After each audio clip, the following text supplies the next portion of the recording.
Current affairs માટે મેં તમને આની પહેલાં પણ કીધું હતું કે ગુજરાત પાક્ષિક મોસ્ટ ઇમ્પોર્ટન્ટ, ગુજરાત પાક્ષિક વાંચવાનું જ છે. ગુજરાત પાક્ષિકનું લવાજમ ભરીને એનું સબસ્ક્રિપ્શન લઈ લીધું તમે? હા, તો એ વહેલી તકે લઈ લો. હા, આમ રીતે અત્યારે તો આ વરસાદ ને તુફાન ને વાવાઝોડું, બરાબર, એ હવે જ્યારે આમાંથી ફ્રી પડો ત્યારે એકવાર ગુજરાત પાક્ષિકનું લવાજમ ભરી અને એનું જે છે એ લઈ લો. કારણ કે પહેલાં તો 50 રૂપિયા જેની ફી છે અને આખા વર્ષનું આપી દે, મહિનામાં 2 વાર આવી જાય. આમાંથી બેઠે બેઠા પ્રશ્ન પૂછાશે, બેઠે બેઠા PSIની અંદર અને બીજી આજે CCA ગ્રુપની અંદર પણ જે મેઇન્સ છે, તો મેઇન્સની અંદર જે લખાણ આવશે એ તો બેઠે બેઠું આમાંથી પૂછાશે.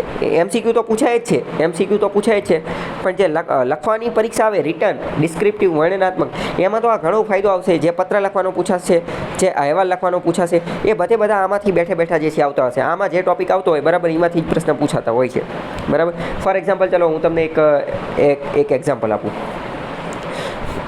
ગુજરાતની અંદર એક આવેલું છે વિદ્યા સેન્ટર, જેનું નામ છે વિદ્યા સમીક્ષા કેન્દ્ર, ગાંધીનગરની અંદર આવેલું છે, બરાબર. હવે પહેલાં તો તમે આનું નામ નહીં સાંભળેલું હોય, બરાબર, પણ હવે મને આના વિશે ડિટેલમાં ખબર છે, અથવા થોડી ઘણી સારી ખબર છે. કેમ? કારણ કે મેં ખુદ પહેલાં તો આની મુલાકાત લીધેલી છે. પણ હવે બધાએ કાંઈ આની મુલાકાત લીધી હોય એવું જરૂરી નથી. ઓલમોસ્ટ મોટાભાગના લોકોએ ન જ લીધી હોય અને નામય ન ખબર હોય. અને આમાં અત્યારે તો આ કરંટમાં પણ નથી રહેતું.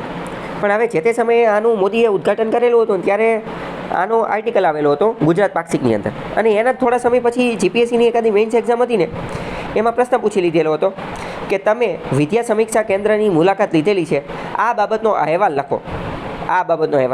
હવે તમે આ મુલાકાત જ નથી લીધી, પહેલાં તો ન જ લીધી હોય, બરાબર. મેં ત્યારે તો મુલાકાત નથી લીધી, તો તમે આ અહેવાલ લખી જ ન શકો. તમારા આડા ગોળા મારવા પડે. અને એક્ઝામિનર જે હોય, પરીક્ષા ચેક કરવાવાળો, એને તો ખબર જ હોય, કેમ કે એને તો મુલાકાત લીધી જ હોય, બરાબર.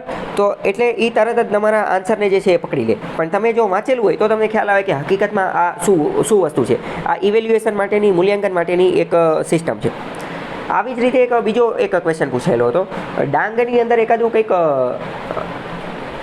ઇકો કેન્દ્ર કે એવું કંઈક આવેલું છે, એનું નામ એક્ઝેક્ટ અત્યારે હું ભૂલી ગયો છું, ડાંગની અંદર. તો એની ઉપર પણ ક્વેશ્ચન પૂછાયેલો હતો કે તમે એની મુલાકાત લીધી, એનો તમે એક અહેવાલ તૈયાર કરો.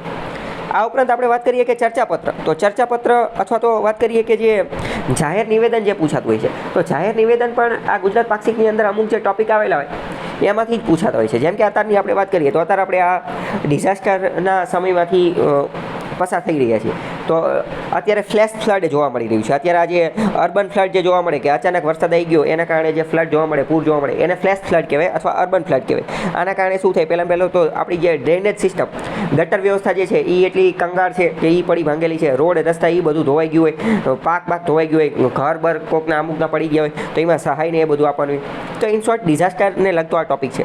તો આની બાબતનું એક જાહેર નિવેદન પૂછાઈ લે કે તમારા વિસ્તારની અંદર છેલ્લા 5 દિવસથી સતત વરસાદ આવી રહ્યો છે, તો આ બાબતનું એક જાહેર નિવેદન તૈયાર કરો. તો આવા નિવેદન, આ પ્રકારની સૂચના ઓલું વેલું એ ગુજરાત પાક્ષિકમાં સરળતાથી મળી રહેતી હોય છે. તો એક તો ગુજરાત પાક્ષિક મોસ્ટ ટાઈમથી તમારે વાંચવાનું છે, એનું તમે લવાજમ જે છે લઈ લો. બીજું કરંટ અફેર માટે જો કોઈ મહત્વનું હોય, બીજું એ કે આ ગુજરાત પાક્ષિક જે છે ને એ વાંચવાની પણ એક ટેકનિક છે.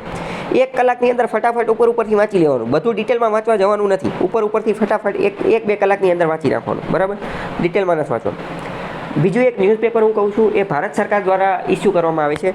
એનું નામ છે ન્યૂ ઇન્ડિયા સમાચાર, NIS, ન્યૂ ઇન્ડિયા સમાચાર. ગુજરાત પાક્ષિક જેવી જ વસ્તુ છે કે જે ભારત લેવલે પબ્લિશ કરવામાં આવે છે. એ ઓનલાઈન જ હોય છે, ઓનલાઈન. એ હિન્દી, ઇંગ્લિશ, ગુજરાતી, આસામીઝ ઘણી બધી ભાષાની અંદર પબ્લિશ થાય છે. એ ડાઉનલોડ કરી નાખવાનું અને એ જે છે એ વાંચી લેવાનું. જેને જે ભાષામાં અનુકૂળ આવતું, ઇંગ્લિશ, હિન્દી કે ગુજરાતી, એ બધી ભાષામાં જે છે એ અવેલેબલ છે. ન્યૂ ઇન્ડિયા સમાચાર, બરાબર. તો આ જે ન્યૂ ઇન્ડિયા સમાચાર જે છે એ પણ મહત્વનું છે, એ પણ કામ જે છે એ લાગી શકે છે અને એ પણ વાંચી લેવાનું, બરાબર.